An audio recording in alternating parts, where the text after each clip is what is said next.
हामिद इकबाल सिद्दीकी साहब से गुजारिश करूंगा कि वो तशरीफ़ लाएं माइक पर, और जो दूसरे साहिब एजाज़ हैं आदिल राही साहब, उनकी किताब इश्क महल पर गुफ्तगू करें। नदीम सिद्दीकी साहब और हाज़रीन बज़्म, किताबें शाये होती हैं, मखसूस तबक़ों में कहीं पसंद की जाती हैं, कहीं लोग यूं ही घर पर ले जाकर डाल देते हैं, और बहुत सारे मामलात होते हैं। किताबों का चलन किसी हद तक ख़त्म होता चला जा रहा है, और ऐसे में अगर अहबाब का शेरी मजमुआ छपता है तो बड़ा अच्छा लगता है, बहुत सुकून मिलता है। और वही सुकून ये दोनों किताबें मीरा रोड से जो शाये हुई, इनकी इशाअत पर वही सुकून मुझे नसीब आया है।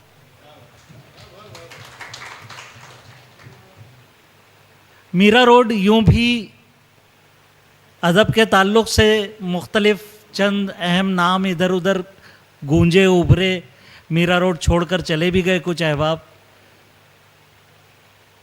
लेकिन जिस तरह से मुंब्रा से अहम शौरा आज भी मुंब्रा के नाम अगर लेते हैं हम तो कैसुल जाफरी साहब का नाम फ़ौरन मुंह पर आता है।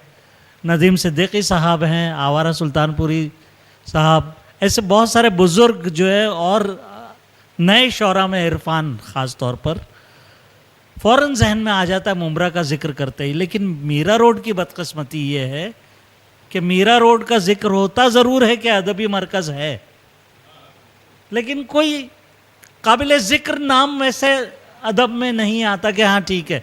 एक हमारे पास बड़े अहम अफसाना निगार रहे मीरा रोड पर, सलाम बिन रज़ाक साहब, वो नवी मुंबई चले गए, अल्लाह उन्हें सेहत दे, अलील हैं वो।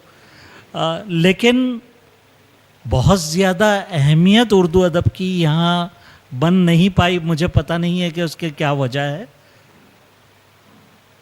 आदिल से जब मेरी मुलाकात हुई तो मुझे लगा कि ये थोड़ा सा सीधा साधा सा आदमी है, इतना थोड़ा सा सीधा साधा नहीं होना चाहिए, और थोड़ा सा कंफ्यूज भी मुझे लगा। उसे अदब में भी रहना है, उसे मुशायरों में भी रहना है, दोनों तरफ सफ़र करना है, लेकिन दोनों तरफ से रास्ता कहाँ से होगा दोनों तरफ जाने का, वो उसे पता नहीं है। शायरी के ताल्लुक़ से मैंने आदिल की किताब में लिखा है, उसकी शायरी पर मैंने काफ़ी तफसील से लिखा है, बल्कि कहना चाहिए। मैं जो बात अर्ज़ करना चाहता हूँ वो सानी असलम साहब के हवाले से ही पहले करूँगा कि जिस तरह से फाइनेंशियल इन्फ्लेशन होता है, माली इंतशार जिसे कहते हैं, जिस तरह से होता है, उस तरह से कमर सिद्दीकी आज अदब में इंतशार है।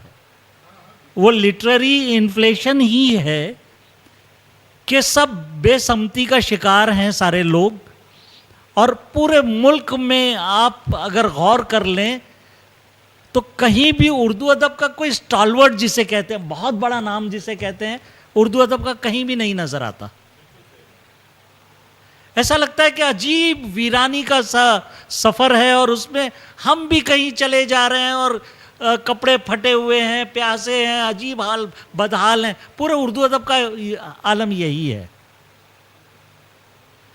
और ऐसे में अगर मीरा रोड से कोई नौजवान शेर कहना शुरू करता है और अच्छे उस्लूब के साथ, अच्छे सलीक़े के साथ शेर कहता है, तो यकीनन उसकी हौसला अफजाई होनी चाहिए।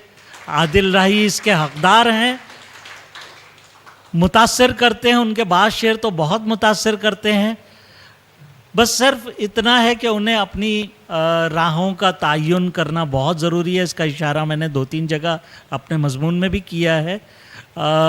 आदिल राही के खुलूस को मैं सलाम करता हूँ। मैं सानी असलम साहब की शायरी ज़्यादा मैंने पढ़ी नहीं है, शकील ने मुझे PDF भेजी थी, लेकिन बदकिस्मती से इन्होंने कहा कि मैं टीचर भी हूँ, टीचर तो नहीं हूँ, लेकिन उर्दू के तालीमी मामला के फटे में टांग अड़ाता रहता हूँ हमेशा, और आज भी इधर गुज़िश्ता 2-3 दिनों से जो है वो कुछ एक उर्दू स्कूल जो बिल्कुल बंद होने के दर पे है और जिसका इंतज़ामिया आपस में सर पुटअव्वल कर रहा है, तो उनके मामलात में फंसा हुआ हूँ मैं, उनको किसी तौर सुधार सकूँ। तो मैं पढ़ नहीं पाया, माफ़ी चाहता हूँ असलम साहब, मैं पढ़ नहीं पाया था आपकी किताब, लेकिन आदिल राही के ताल्लुक़ से मैं बहुत पुरुम्मीद हूँ और मैं चाहता हूँ कि इश्तियाक सईद जैसा अफसाना निगार हमारे पास है और बहुत सुलझा हुआ वो सहाफ़ी भी हैं इश्तियाक सईद जो है, उनका पर्चा भी बहुत डिसेंट है। तो मैं चाहता हूँ कि मीरा रोड पर एक अच्छा सा अदबी माहौल बने। कोशिशें कर रहे हैं, इधर कई महफ़िलें की हैं इन्होंने, सानिया असलम साहब ने और आदिल ने मिलकर, तो ये सिलसिला चलता रहे। आप सबसे दरख्वास्त है कि इस अदबी सिलसिले को दराज करने में इन लोगों के साथ ताउन करते रहें। मैं भी कोशिश करूँगा कि मैं भी हाजिर रहूँ और मेरे लायक जो खिदमत हो मीरा रोड के अदबी माहौल को असर-ए-नौ बनाने के लिए, जो मेरे लायक खिदमत हो मैं हाजिर हूँ। अस्सलाम वालेकुम।